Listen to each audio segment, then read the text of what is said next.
क्या आपने कभी सोचा है कि जिस इंसान पर आप अपनी पूरी जिंदगी का भरोसा करते हैं, वही एक दिन आपकी जिंदगी का सबसे बड़ा खतरा बन सकता है? क्या आपने कभी यह महसूस किया है कि कभी-कभी सबसे खतरनाक साजिश बाहर नहीं, बल्कि आपके अपने ही घर के अंदर पल रही होती है?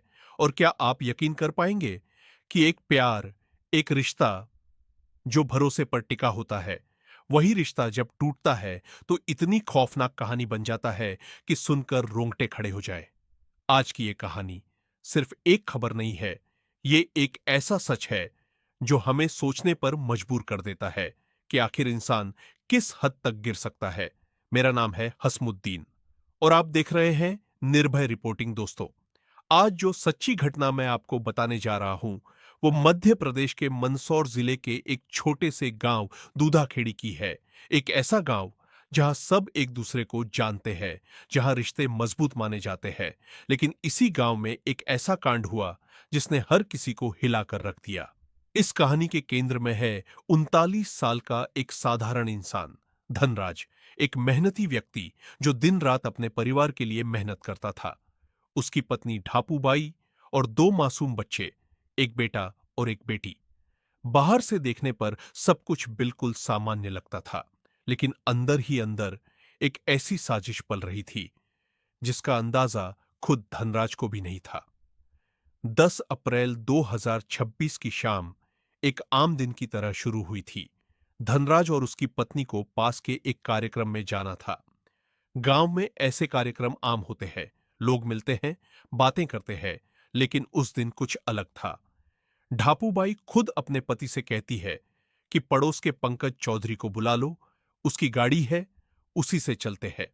अब यहां एक बात समझने वाली है, पंकज चौधरी कोई आम इंसान नहीं था। वो धनराज का दोस्त भी था और पड़ोसी भी। लेकिन क्या सच में सिर्फ दोस्त? धनराज अपनी पत्नी की बात मान लेता है। उसे क्या पता था कि यही फैसला उसकी जिंदगी का आखिरी फैसला होगा। तीनों लोग पंकज की गाड़ी में बैठकर कार्यक्रम में जाते हैं। सब कुछ सामान्य लगता है, कोई शक नहीं, कोई डर नहीं। लेकिन असली खेल वापसी के रास्ते में शुरू होता है। जब कार्यक्रम खत्म होता है तो तीनों वापस निकलते हैं, लेकिन बीच रास्ते में धनराज अचानक गाड़ी से उतर जाता है। वो अपनी पत्नी से कहता है, तुम घर जाओ, मैं थोड़ी देर में आता हूं। और यहीं से कहानी में पहला बड़ा सवाल खड़ा होता है। आखिर धनराज बीच रास्ते में क्यों उतरा? क्या वो खुद उतरा या उसे उतारा गया? ढापूबाई और पंकज दोनों घर पहुंच जाते हैं। रात के करीब 8:30 बजे। बच्चे इंतजार करते हैं। समय बीतता है, लेकिन धनराज वापस नहीं आता। फोन किया जाता है, लेकिन फोन बंद। अब धीरे धीरे चिंता बढ़ने लगती है। रात गुजर जाती है, लेकिन कोई खबर नहीं। अगले दिन रिश्तेदार इकट्ठा होते हैं, खोजबीन शुरू होती है, लेकिन धनराज जैसे हवा में गायब हो चुका था। आखिरकार गुमशुदगी की रिपोर्ट दर्ज होती है, और यहां सबसे चौंकाने वाली बात यह है कि रिपोर्ट दर्ज कराने खुद पंकज ही साथ जाता है। अब सोचिए, जो इंसान खुद पुलिस के पास जा रहा है, क्या वही अपराधी हो सकता है? लेकिन सच्चाई हमेशा दिखती वैसी नहीं होती। 2 दिन बीत जाते हैं, पुलिस भी कुछ पता नहीं लगा पाती। तभी कहानी में आता है सबसे बड़ा मोड़। धनराज की बेटी पुलिस से कहती है, मुझे शक है मेरे पापा को मेरी मम्मी ने ही गायब कराया है। यह सुनकर हर कोई सन्न रह जाता है। एक बेटी अपनी मां पर इतना बड़ा आरोप लगा रही है। क्या यह सिर्फ शक था या इसके पीछे कोई सच्चाई छिपी थी? जब पुलिस गहराई से पूछताछ करती है तो बेटी एक और राज खोलती है। वो बताती है कि उसकी मां का पंकज चौधरी के साथ संबंध था। अब कहानी पूरी तरह बदल जाती है। पुलिस कॉल डिटेल्स निकालती है, और जो सामने आता है वो हैरान कर देने वाला था। दोनों के बीच लंबे समय से लगातार बातचीत, और उसी रात देर रात कॉल। अब पुलिस को यकीन हो जाता है कि मामला सिर्फ गुमशुदगी का नहीं, कुछ बड़ा है। 13 अप्रैल को पंकज को गिरफ्तार किया जाता है, फिर ढापूबाई को भी। शुरू में दोनों इनकार करते हैं, लेकिन पुलिस एक चाल चलती है। ढापूबाई से कहा जाता है, पंकज सब कुछ बता चुका है, और यही झूठ सच्चाई बन जाता है। ढापूबाई टूट जाती है और कबूल करती है, हमने ही धनराज को मार दिया। अब जो कहानी सामने आती है वो इंसानियत को झकझोर देने वाली थी।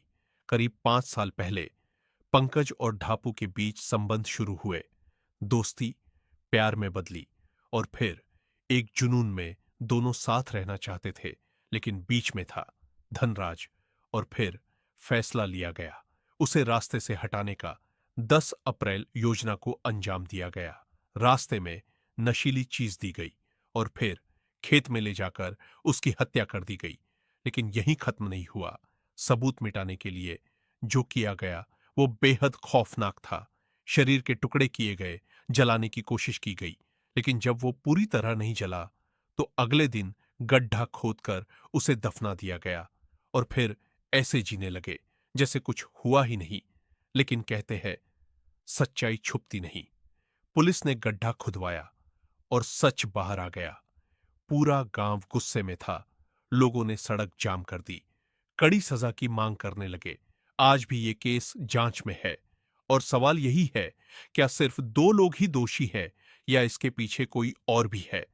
दोस्तों, ये कहानी सिर्फ एक अपराध की नहीं है, ये कहानी है विश्वासघात की। ये हमें सिखाती है कि हर रिश्ता उतना मजबूत नहीं होता जितना दिखता है, और कभी-कभी सबसे बड़ा खतरा हमारे सबसे करीब ही होता है। अगर आप चाहते हैं ऐसी ही सच्ची और चौंकाने वाली खबरें सबसे पहले देखना, तो वीडियो को पूरा देखें और अंत तक जुड़े रहे। वीडियो पसंद आए तो लाइक जरूर करें और चैनल निर्भय रिपोर्टिंग को सब्सक्राइब करना बिल्कुल ना भूलें, क्योंकि यहां हम दिखाते हैं सच बिना डर के,